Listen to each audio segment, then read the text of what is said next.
Hey guys, this is Accusonos, and you're checking out a first look video on ADSR. So in this video, we'll be checking out the ADSR dereverberation plugin by Accusonus. So this is their second one knob kind of utility mixing plugin. Their first one was the Era N, which was a denoising plugin.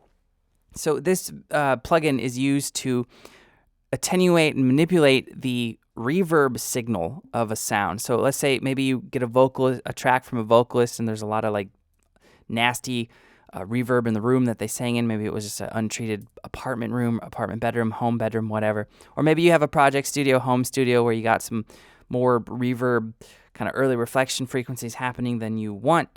This is the type of plugin that could potentially help in certain instances in the mix. So we're going to look at it with two real-world examples that are fairly subtle. The video on Accusonus' site has like a dude talking with tons of reverb, and it for sure does alleviate and kind of like take away how much reverb you hear on the signal. But I wanted to show you it in a more of a subtle, kind of a real-world example, because if you record acoustic guitar, if you record drums, if you record vocals, you'll know that sometimes you get some nasty reverb, and it'd be nice to be able to see if you can take that out.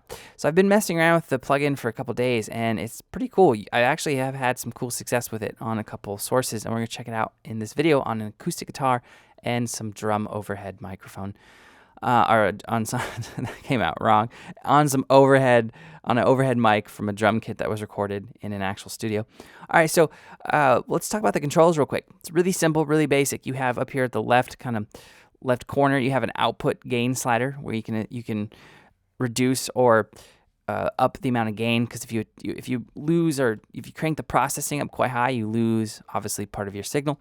Now the processing knob, the main knob, that's kind of like a dry wet slider. It says processing, it'll tell you percent down below, right? It goes from 0 to 100. You have a bypass switch here, you have a B toggle switch there. Then you also have these different frequency focuses. If you watched or checked out the Era N video that I did, you'll know that this is very similar. You have all frequency focus, which will attenuate or manipulate all the frequencies across the whole spectrum of the reverb. Then you have the over here you have the high frequency focus, the low frequency, you have the high/low, and then the mid frequency focus, right? So I was messing around with it on this acoustic guitar, and let me play the acoustic guitar without the Era N on it so you can hear it. And I'm just did this straight from my room that I'm in right now, which is an apartment bedroom. And I'm going to clap really loud real quick so you guys can kind of give an idea of how much reverb's in this room. There's not a lot, but there is some. All right, so let's check out the acoustic guitar.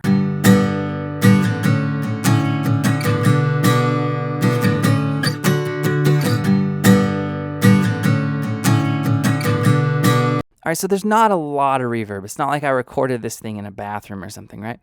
But there is some reverb for sure. And what I did was, to get a good result, I turned it on the low frequency focus, and I pulled it up to about 24 or 25%, and I kind of compensated for the reduction in gain. So here it is with the Era R on, and definitely listen to headphones or on your monitors to hear this.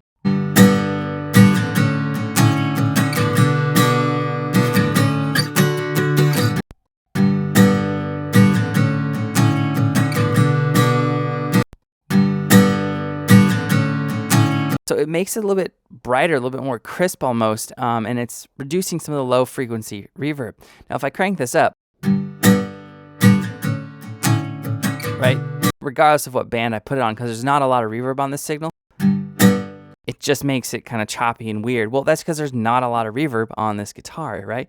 But I do think that having it around, I don't know, 20, maybe 10, 15, 20% in an example or in a situation where you're recording in a kind of treated space, but maybe not a perfect space, I think it can actually really help.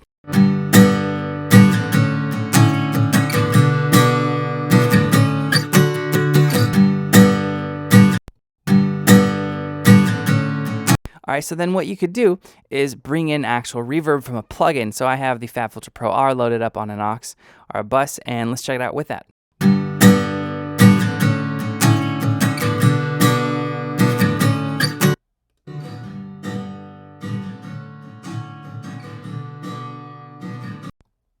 So what I just soloed there for you, that's just the reverb signal coming from FabFilter Pro R. Now, if you have a bunch of reverb in your room, plus reverb in your DAW, plug-in, hardware, whatever it may be, obviously you can't control that, so it can get a little bit more the sound just get washed out. So I actually like it on this instance. I think it actually has a cool sound. It helps the sound, especially if it was in the context of a mix. All right, so let's check it out on a overhead microphone.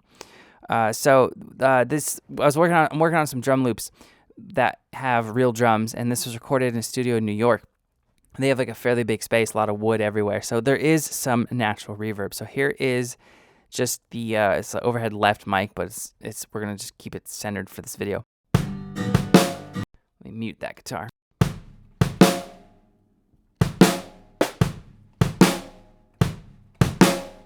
Right, there's some reverb. It doesn't sound like there's a lot of reverb, but there definitely is. Now, I wanted to create some really tight loops from these sounds, and the Era R actually really helped out for that. So what I did was I put it on.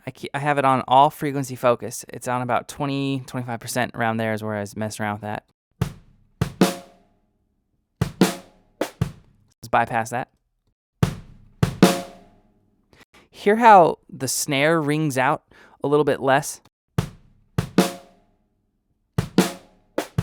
It's kind of like I kind of like it. It's like a transient shaper where you can mess with the sustain, but this is just with the reverb. It's really cool, really unique. So that kind of tightens up the sound.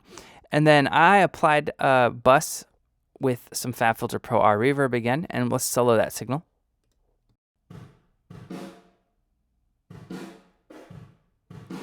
Right, so I set the decay, the space, all that to spec how I wanted. So let's solo the whole signal with the Era R.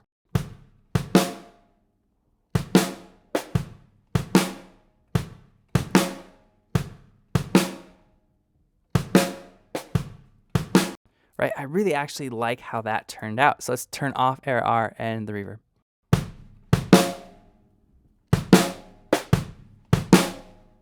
And on again. It's just more of a controlled, nuanced sound to my ear, which I really like. So I actually applied that to a good amount of the microphones, probably like 3 or 4 on this drum kit, and then I ended up with this.